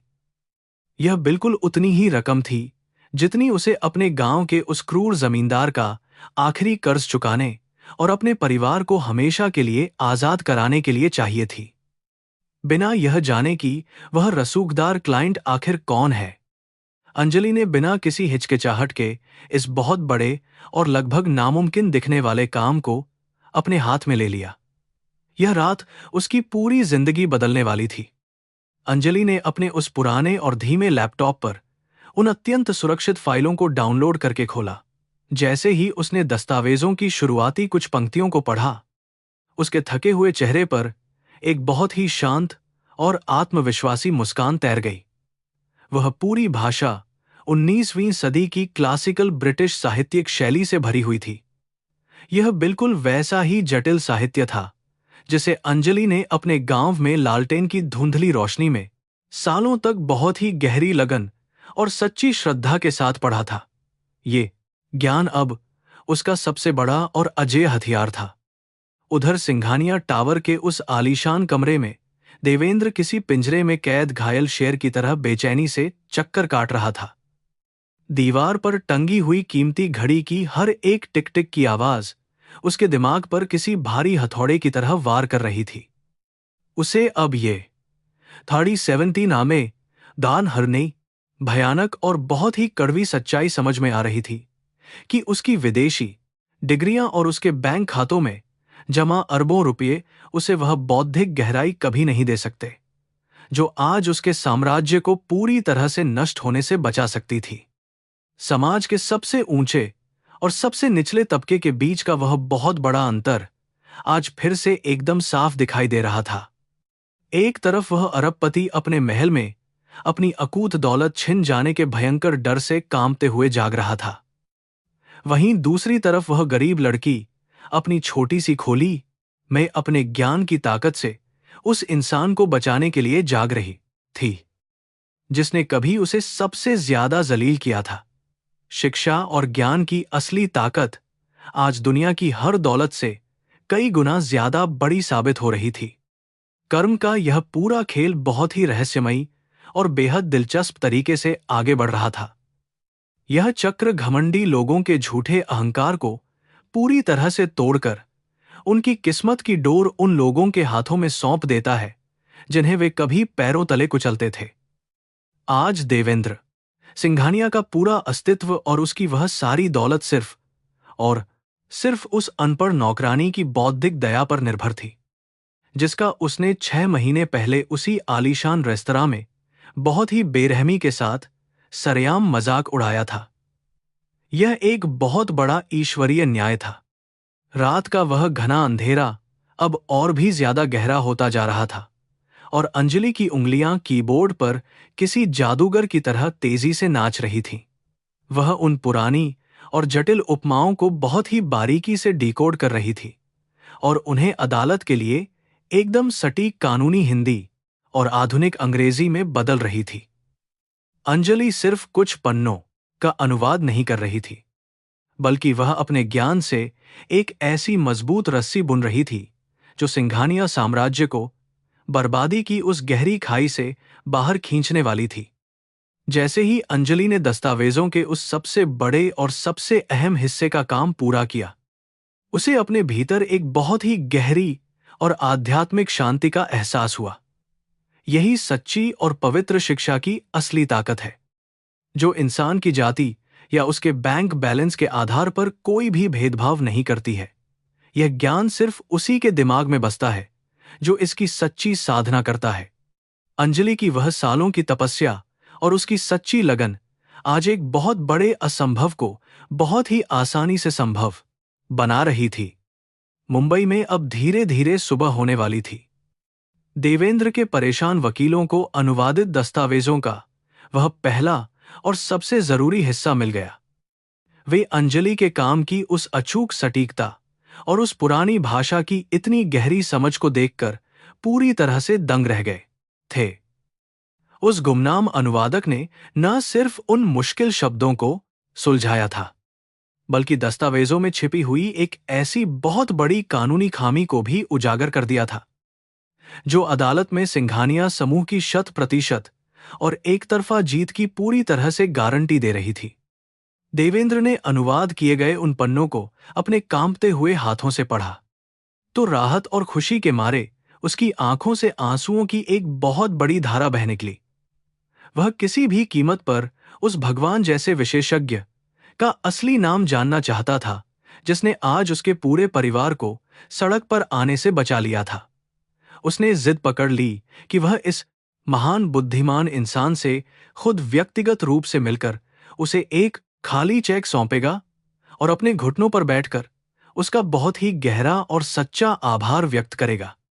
एजेंसी के निदेशक ने देवेंद्र को बहुत ही स्पष्ट रूप से बताया कि वह विशेषज्ञ अपनी पहचान पूरी तरह से गुप्त रखता है और एक बहुत ही साधारण पृष्ठभूमि से ताल्लुक रखता है, लेकिन कॉरपोरेट जगत की इस बहुत बड़ी और ऐतिहासिक जीत को देखते हुए अंतिम फाइलों को सौंपने के लिए एजेंसी के मुख्य दफ्तर में एक बहुत ही छोटी और निजी मुलाकात की व्यवस्था की गई है। देवेंद्र ने अपने सारे काम छोड़कर तुरंत उस दफ्तर जाने के लिए अपनी पूरी सहमति दे दी, क्योंकि वह उस मसीहा को देखना चाहता था। मुंबई शहर पर सुबह की पहली सुनहरी किरण पड़ चुकी थी। अंजलि ने अपनी खोली में आखिरी पन्नों का प्रिंट निकाला। वह इस बात से बिल्कुल अनजान थी कि अब कुछ ही घंटों में वह किस इंसान से टकराने वाली है। उसने अपनी वह सारी फाइलें एक पुराने बैग में रखीं और उसे आज अपने कंधों पर एक बहुत ही अजीब सा सुकून महसूस हो रहा था। आज वह अपने पिता का सारा कर्ज चुकाकर पूरी तरह से आजाद होने वाली थी। नियति ने अपने हाथों से इस ऐतिहासिक और महान मुलाकात का पूरा मंच तैयार कर दिया था। मुंबई की वह व्यस्त और शोरगुल वाली सुबह आज देवेंद्र सिंघानिया के लिए एक बहुत ही अलग और खास एहसास लेकर आई थी। वह अपनी करोड़ों की शानदार विदेशी कार में बैठकर उस साधारण से इलाके में स्थित अनुवाद एजेंसी के बाहर पहुंचा। कल रात तक जो इंसान अपनी अकूत दौलत और सत्ता के गुरूर में अंधा था, आज वह किसी मंदिर में दर्शन करने आए एक विनम्र भक्त की तरह लग रहा था। वह उस महान और गुमनाम विशेषज्ञ के सामने हाथ जोड़कर अपना जीवन और अपना साम्राज्य बचाने के लिए धन्यवाद देना चाहता था। एजेंसी का दफ्तर देवेंद्र के उस आलीशान और वातानुकूलित कॉरपोरेट महल के सामने बहुत ही छोटा और मामूली सा लग रहा था, लेकिन आज देवेंद्र की नजरों में उस छोटे से दफ्तर की कीमत उसके अरबों रुपये के टॉवर से भी कई गुना ज्यादा थी।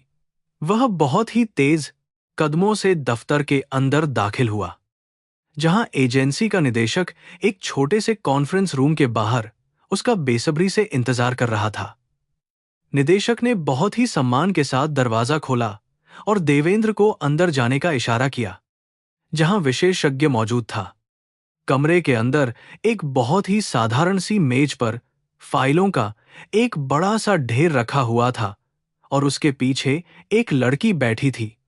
उस लड़की की पीठ दरवाजे की तरफ थी और वह अपने पुराने बैग में कुछ कागजात बहुत ही सलीके से रख रही थी। देवेंद्र ने अपनी सांसों को थोड़ा सा स्थिर किया और गले को साफ करते हुए एक बहुत ही विनम्र आवाज मैं उस विशेषज्ञ को नमस्ते कहा। उसकी आवाज सुनकर उस लड़की ने अपना काम रोका और वह बहुत ही धीमी गति से देवेंद्र की तरफ मुड़ी। जैसे ही उस लड़की का चेहरा देवेंद्र की नजरों के सामने पूरी तरह से स्पष्ट हुआ, उसके पैरों के नीचे से जमीन खिसक गई। वह कोई और नहीं बल्कि द गोल्डन लोट से रेस्तरां की वही साधारण सी नौकरानी अंजलि थी, जिसका उसने 6 महीने पहले बहुत ही बुरी तरह से अपमान किया था। देवेंद्र को ऐसा लगा जैसे किसी ने उसके पूरे शरीर में हजारों वोल्ट का बिजली का जोरदार करंट दौड़ा दिया हो। उसकी आंखें फटी की फटी रह गईं और उसके मुंह से हैरानी के मारे एक भी शब्द बाहर नहीं निकल पाया।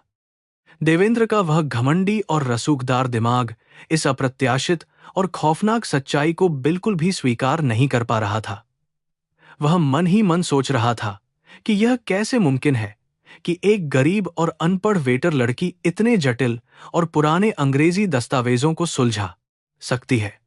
जिस लड़की को उसने समाज का एक बहुत बड़ा बोझ और अनपढ़ गंवार कहा था, आज उसी लड़की ने अपनी बुद्धिमत्ता से उसके अरबों के साम्राज्य को डूबने से बचाया था। यह सच्चाई देवेंद्र के उस झूठे अहंकार पर एक बहुत बड़ा और जानलेवा हमला थी। दूसरी तरफ अंजलि के चेहरे पर देवेंद्र को देखकर कोई भी हैरानी या किसी भी तरह का कोई गुस्सा बिल्कुल नहीं था। उसने देवेंद्र को तुरंत पहचान लिया था, लेकिन उसकी आंखों में 6 महीने पहले वाला वह डर और वह बेबसी आज पूरी तरह से गायब थी। वह बहुत ही शांत, पेशेवर और आत्मविश्वास से भरी हुई लग रही थी। उसने अपनी जगह से उठकर बहुत ही सम्मानजनक तरीके से देवेंद्र का अभिवादन किया और उन अनुवादित फाइलों को मेज पर देवेंद्र की तरफ धीरे से खिसका दिया। यह उसकी असली ताकत थी। अंजलि ने बिना अपना समय बर्बाद किए बहुत ही धारा प्रवाह और उच्च स्तरीय अंग्रेजी में दस्तावेजों के कानूनी पहलुओं को समझाना शुरू कर दिया। उसने बताया कि कैसे पुराने ब्रिटिश कानूनों में छिपे हुए उन बारीक शब्दों का सही अर्थ निकालकर सिंघानिया समूह इस पूरे अंतर्राष्ट्रीय मुकदमे को आसानी से जीत सकता है। अंजलि की आवाज में एक बहुत ही गजब का अधिकार और ज्ञान था, जिसे सुनकर कोई भी बड़ा वकील दांतों तले उंगली दबा लेता। लेकिन देवेंद्र का दिमाग इस समय उस कानूनी विश्लेषण को बिल्कुल भी नहीं सुन पा रहा था। देवेंद्र उस समय अपराधबोध और भयानक शर्मिंदगी के एक बहुत ही गहरे और अंधेरे दलदल में पूरी तरह से डूब रहा था। अंजलि के मुंह से निकला अंग्रेजी का हर एक परिष्कृत शब्द उसे उस भयानक रात की याद दिला रहा था, जब उसने इसी भाषा का इस्तेमाल करके इस प्रदेश ने लड़की को जलील किया था। वह अपने आप को दुनिया का सबसे नीच और सबसे जाहिल इंसान महसूस कर रहा था। उस कमरे का दृश्य बहुत ही अजीब था, जहां एक अरबपति अपराधी की तरह कांप रहा था और एक गरीब लड़की महारानी की तरह आदेश दे रही थी। एजेंसी का निदेशक देवेंद्र और अंजलि के बीच के उस भयानक और दर्दनाक अतीत से पूरी तरह से अनजान था। वह बहुत ही खुशी और उत्साह के साथ अंजलि की तारीफों के पुल बांधने लगा और देवेंद्र को बताने लगा कि कैसे अंजलि ने पूरी रात बिना सोए ये सारे अनुवाद किए हैं।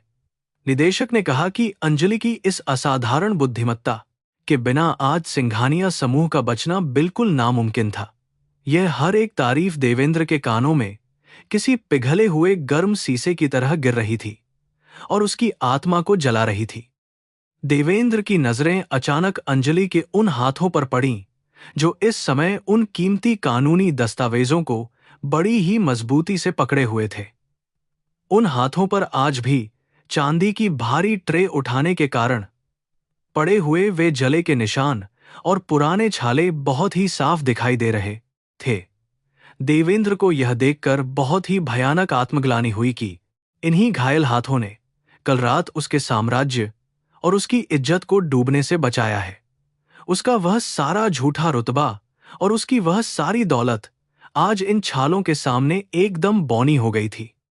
अंजलि ने अपनी बात को खत्म करते हुए वह आखिरी फाइल देवेंद्र के सामने रखी और उसे बहुत ही शांत लहजे में जांचने के लिए कहा। उसने एक पेन निकालकर देवेंद्र की तरफ बढ़ाया ताकि वह काम पूरा होने के उस आधिकारिक फॉर्म पर अपने हस्ताक्षर कर सके। देवेंद्र के हाथ इस समय इतनी बुरी तरह से कांप रहे थे कि वह उस मामूली से पेन को भी सही तरीके से नहीं पकड़ पा रहा था। उसका वह ऑक्सफोर्ड विश्वविद्यालय का सारा घमंड आज इस छोटी सी मेज पर पूरी तरह से चकनाचूर होकर बिखर चुका था। देवेंद्र ने बहुत ही हिम्मत जुटाकर कुछ बोलने की कोशिश की, लेकिन उसके सूखे हुए गले से आवाज बाहर नहीं निकल रही थी। उसने अंजलि की आंखों में देखने की कोशिश की, लेकिन अपनी शर्मिंदगी के कारण वह तुरंत अपनी नजरें चुराकर नीचे देखने लगा।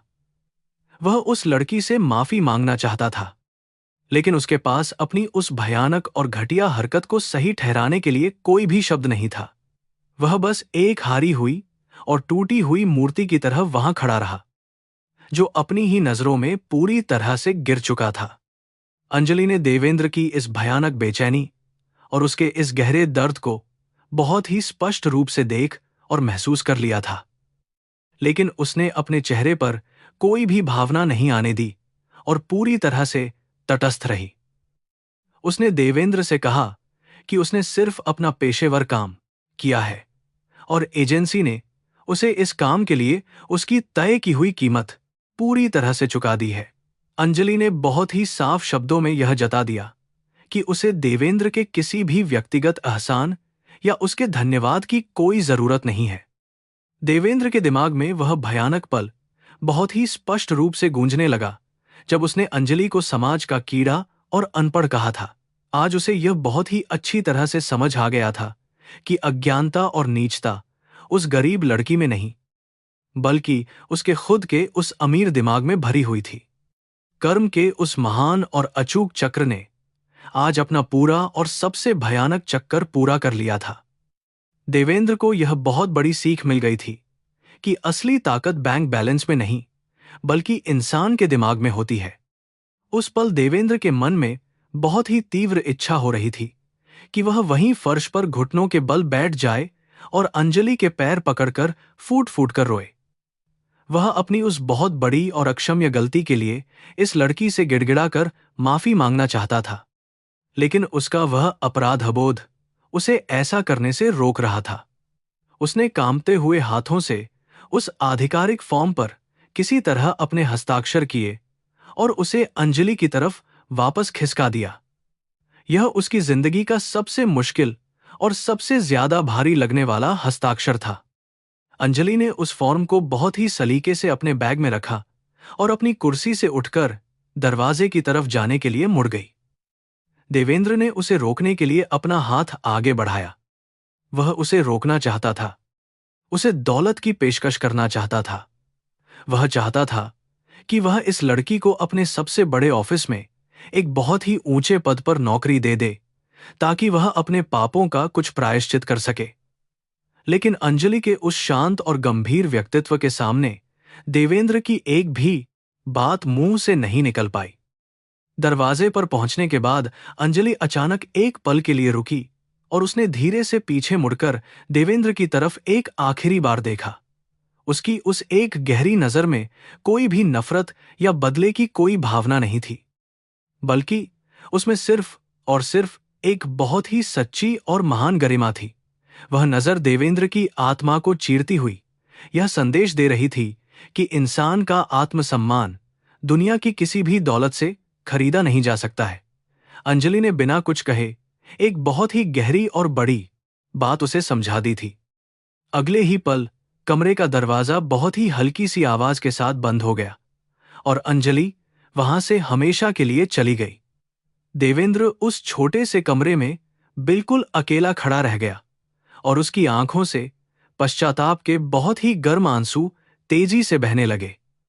वह अपनी उस पाथी अकूत दौलत और अपने उस बड़े साम्राज्य के बीच आज खुद को दुनिया का सबसे गरीब और सबसे ज्यादा हारा हुआ इंसान महसूस कर रहा था।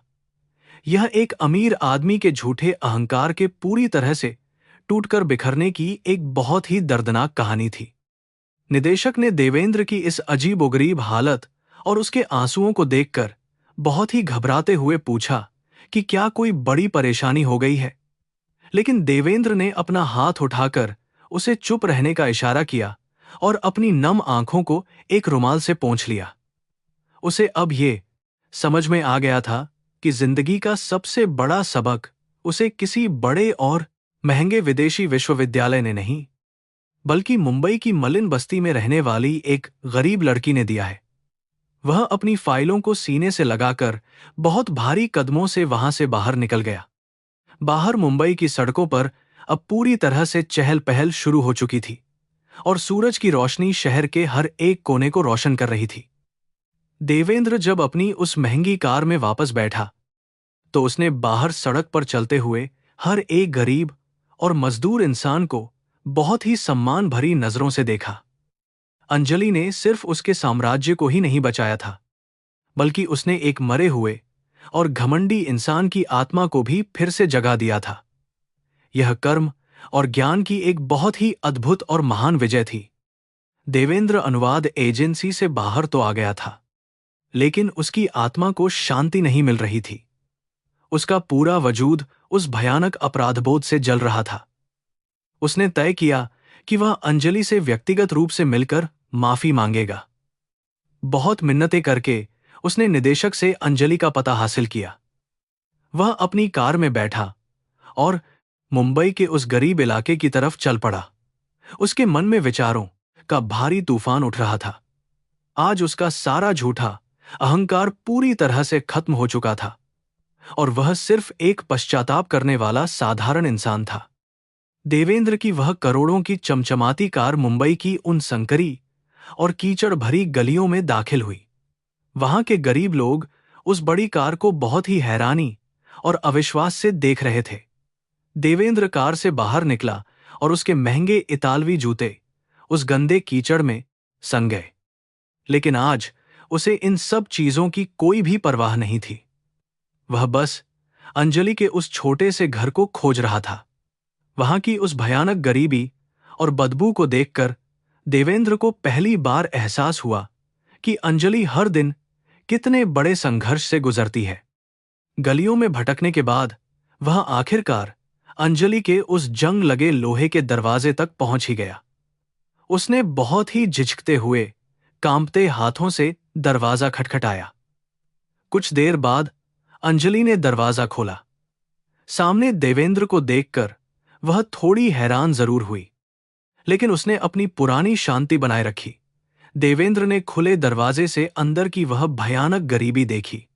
वह टपकती हुई छत, टूटी चारपाई और सीलन भरी दीवारें देखकर उसका दिल पूरी तरह से टूट गया। उसे समझ आ गया कि उसने कितनी महान लड़की का सरेआम मजाक उड़ाया था। देवेंद्र ने अपने दोनों हाथ जोड़ लिए और बहुत ही नम्रता से अंजलि से बात करने के लिए कुछ मिनट मांगे। अंजलि ने बिना कुछ कहे उसे अंदर आने का रास्ता दे दिया। अंदर आकर देवेंद्र ने अपनी जेब से अपनी चेकबुक निकाली। उसने अपने कांपते हुए हाथों से एक खाली चेक पर हस्ताक्षर किए और उसे उस छोटी सी लकड़ी की मेज पर रख दिया। उसने रुंधे हुए गले से अंजलि से कहा कि वह इसे उसकी कृतज्ञता और उसके भयंकर पापों के एक छोटे से जुर्माने के रूप में जरूर स्वीकार कर ले। देवेंद्र ने रोते हुए कहा कि अंजलि ने उसके अरबों के साम्राज्य, उसके परिवार की इज्जत और उसके पूरे अस्तित्व को डूबने से बचाया है। यह खाली चेक उस महान उपकार के सामने बिल्कुल कुछ भी नहीं है।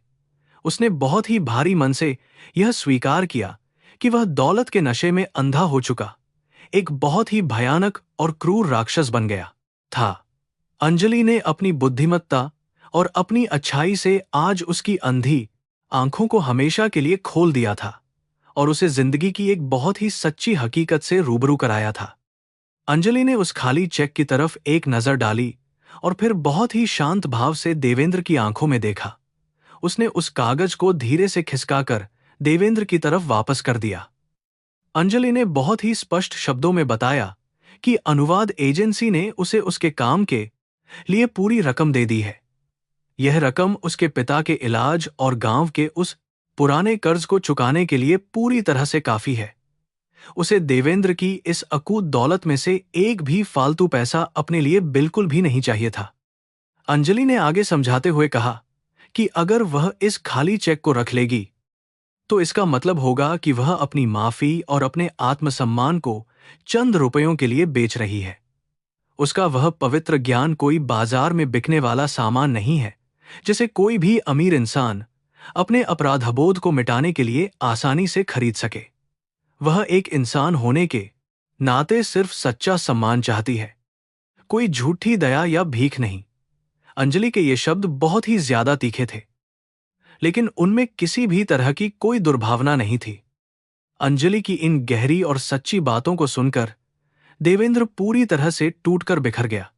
उसकी आंखों से आंसुओं का एक भारी सैलाब बह निकला, जिसने उसके बचे खुचे सारे अहंकार को हमेशा के लिए धो डाला।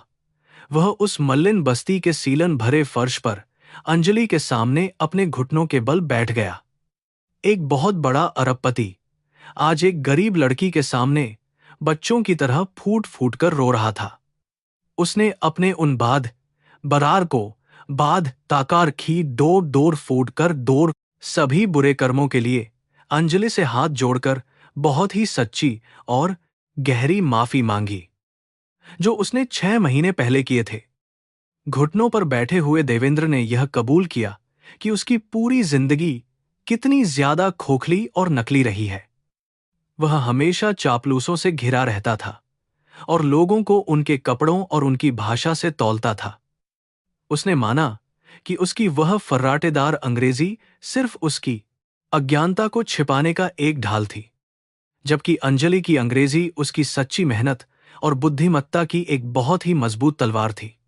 देवेंद्र आज पहली बार अपनी आत्मा के उस गहरे अंधकार को महसूस कर रहा था, जिसे पैसों की चमक ने अब तक पूरी तरह से छिपाकर रखा था। अंजलि ने एक गहरी सांस ली और देवेंद्र को उस ठंडे फर्श से उठने के लिए कहा। उसने समझाया कि कर्म का असली मतलब सिर्फ अपने किए की सजा भुगतना नहीं होता है, बल्कि अपनी गलतियों से सीखकर एक बेहतर इंसान बनना होता है। अगर वह सच में अपने किए पर शर्मिंदा है, तो उसे अपने पैसों का इस्तेमाल उन मजलूम और बेबस लोगों की भलाई के लिए करना चाहिए, जिन्हें वह हमेशा कीड़े मकोड़े समझता था। यह खाली चेक देकर वह सिर्फ अपने मन को तसल्ली दे सकता है, लेकिन समाज का कोई भला नहीं कर सकता। उसने देवेंद्र को रेस्तरां के उन सभी छोटे कर्मचारियों और वेटर की याद दिलाई जो हर दिन अमीरों की गालियां और अपमान सहते हैं। अंजलि ने उसे चुनौती दी कि वह अपनी इस ताकत से उस सड़े हुए सिस्टम को पूरी तरह से बदल दे। उसे यह सुनिश्चित करना चाहिए कि मेहनत करने वाले हर एक गरीब इंसान को इज्जत मिले और कोई भी अमीर व्यक्ति कभी किसी की मजबूरी का सरेआम मजाक न उड़ा सके। अंजलि चाहती थी कि देवेंद्र की यह दौलत अब गरीबों के विनाश का नहीं, बल्कि उनके विकास का एक बहुत बड़ा हथियार बने। देवेंद्र ने अपने आंसू पोंछे और अंजलि की आंखों में देखकर एक बहुत ही सच्चा और मजबूत वादा किया। उसने कसम खाई कि वह आज ही से अपने सभी दफ्तरों और रेस्तरां के नियम पूरी तरह से बदल देगा। उसने यह भी कहा कि वह अंजलि के पिता के नाम पर गरीब बच्चों की पढ़ाई के लिए एक बहुत बड़ा चैरिटी फाउंडेशन शुरू करेगा। देवेंद्र को अब यह अच्छी तरह से समझ आ गया था कि उसकी इस अकूत संपत्ति का असली और सच्चा उपयोग क्या है। उसने नई जिंदगी देने के लिए अंजलि का दिल से धन्यवाद किया। इस मुलाकात के कुछ हफ्तों बाद अस्पताल का माहौल पूरी तरह से बदल चुका था और वहां खुशियां लौट आई थीं। अंजलि ने अपनी उस अनुवाद की कमाई से गांव के जमींदार का सारा कर्ज चुका दिया था और अस्पताल के सारे बिल भर दिए थे। उसके पिता की वह बहुत बड़ी और जटिल सर्जरी पूरी तरह से सफल रही थी और अब वे तेजी से ठीक हो रहे थे। जब पिता ने अपनी बहादुर बेटी को देखा, तो उनकी आंखों से गर्व और खुशी के आंसू बहने लगे। अब यह परिवार हमेशा के लिए पूरी तरह आजाद था। दूसरी तरफ देवेंद्र सिंघानिया ने अंजलि से किया हुआ अपना वह महान वादा बहुत ही ईमानदारी के साथ निभाया। उसने अपने पूरे कॉरपोरेट साम्राज्य और उस रेस्तरां में कर्मचारियों की भलाई के लिए नई नीतियां लागू कर दीं। सभी छोटे कर्मचारियों का वेतन बढ़ा दिया गया और उनके बच्चों की मुफ्त पढ़ाई का पूरा इंतजाम किया गया। सबसे बड़ी बात यह हुई कि मैनेजर राजू को उसके उस क्रूर और छापलूस बर्ताव के कारण तुरंत नौकरी से निकालकर बाहर फेंक दिया गया। उस आलीशान रेस्तरां का पूरा दमघोंटू माहौल अब हमेशा के लिए बदल चुका था। इसी बीच अंजलि ने वेटर की अपनी वह पुरानी और अपमानजनक नौकरी हमेशा के लिए छोड़ दी थी। उसे अब वे भारी चांदी की ट्रे और उन अमीर लोगों के तीखे ताने बिल्कुल नहीं सहने पड़ते थे। उसने मुंबई के एक बहुत ही बड़े और नामी कॉलेज में अंग्रेजी साहित्य पढ़ाने के लिए आवेदन किया था। जब वह वहां साक्षात्कार के लिए गई, तो साहित्य के प्रति उसका वह गहरा ज्ञान और जीवन का कड़वा अनुभव देखकर सभी प्रोफेसर पूरी तरह से दंग रह गए। उसकी वह शानदार काबिलियत अब किसी अंधेरी अलमारी में कैद नहीं रहने वाली थी। अंजलि को बिना किसी देरी के उस कॉलेज में सहायक प्रोफेसर के पद पर तुरंत नियुक्त कर लिया गया। अपने पहले दिन जब वह एक साफ और शालीन सूती साड़ी पहनकर कक्षा के अंदर दाखिल हुई, तो उसे एक बहुत ही अद्भुत शांति महसूस हुई। वह अब अपनी उस मास्टर्स की डिग्री को दुनिया की क्रूर नजरों से छिपा नहीं रही थी, बल्कि उससे हजारों युवाओं के दिमाग को रोशन करने जा रही थी। उसकी जिंदगी का वह भयानक और घना अंधेरा अब पूरी तरह से खत्म हो चुका था और एक बहुत ही खूबसूरत सुबह हो गई थी।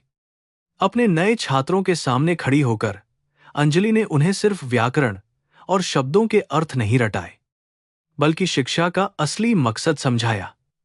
उसने कहा कि भाषा दो अनजान दिलों को जोड़ने का एक बहुत ही खूबसूरत पुल होती है, न कि समाज को अमीर और गरीब में बांटने वाली कोई दीवार। जब अंजलि ने अपने संघर्ष और साहित्य को जोड़कर पढ़ाना शुरू किया, तो पूरी कक्षा में एक बहुत ही जादुई सन्नाटा छा गया। उसके सभी छात्र पूरी तरह से मंत्रमुग्ध होकर और एक बहुत ही गहरे सम्मान के साथ उसकी बातों को सुन रहे थे। देवेंद्र सिंघानिया अब कभी कभी अपनी गाड़ी से उस कॉलेज के बाहर से गुजरता था और दूर से उस इमारत को देखता था। उसने अंजलि की जिंदगी में दोबारा कभी भी दखल देने की कोई कोशिश नहीं की, क्योंकि वह जानता था कि अंजलि अब अपनी सही मंजिल पर पहुंच चुकी है। वह बस मन ही मन खुश होता था और अपना वह सामाजिक काम पूरी लगन से करता रहता था। देवेंद्र अपनी आखिरी सांस तक उस गरीब वेटर को कभी नहीं भूल सकता था, जिसने उसके अहंकार को तोड़ा और उसे एक सच्चा इंसान बना दिया था। इस तरह से भगवान के न्याय और कर्म का वह महान चक्र बहुत ही खूबसूरती के साथ पूरा हो गया था। ब्रह्मांड ने अपनी उस बिगड़ी हुई तराजू को फिर से पूरी तरह से संतुलित कर दिया था। एक घमंडी और क्रूर राजकुमार ने जमीन पर गिरकर विनम्रता का पाठ सीखा था, और एक संघर्ष करने वाली गरीब लड़की को ज्ञान के उस ऊंचे सिंहासन पर अपनी सही जगह मिल गई थी। उन दोनों को यह बात समझ में आ गई थी कि इंसान की असली दौलत उसके बैंक खाते में नहीं, बल्कि उसके पवित्र चरित्र में होती है। जब अंजलि के एक बड़ी प्रोफेसर बनने की खबर उसके उस सूखे और छोटे से गांव में पहुंची, तो वहां भी चमत्कार हो गया। जो लोग कल तक उसके परिवार की गरीबी का मजाक उड़ाते थे, आज वे सब उनके सामने बहुत ही सम्मान से अपना सिर झुका रहे थे। अंजलि के पिता पूरी तरह से स्वस्थ होकर एक बहुत ही गर्वित इंसान की तरह अपने गांव वापस लौट आए थे। मुंबई की वह एक डरावनी रात, जिसने सब कुछ तबाह करने की कोशिश की थी, अंत में वह एक बहुत बड़े और सुनहरे भविष्य में बदल गई थी। अंजलि की यह पूरी कहानी समाज के मुंह पर एक तमाचा है कि किसी इंसान के कपड़े और उसकी जाति कभी उसकी असलियत तय नहीं कर सकते। उसके वे दर्द भरे आंसू आज एक बहुत ही शानदार जीत में बदल चुके थे। जब अंजलि ने कक्षा के ब्लैकबोर्ड पर रविंद्रनाथ टैगोर की एक महान पंक्ति लिखी, तो उसके चेहरे पर एक बहुत ही विजयी मुस्कान थी। एक क्रूर अरबपति और एक गरीब वेटर की यह खौफनाक और जादुई कहानी अब कर्म के एक बहुत ही महान और कभी न मिटने वाले ऐतिहासिक सबक में हमेशा के लिए बदल चुकी थी।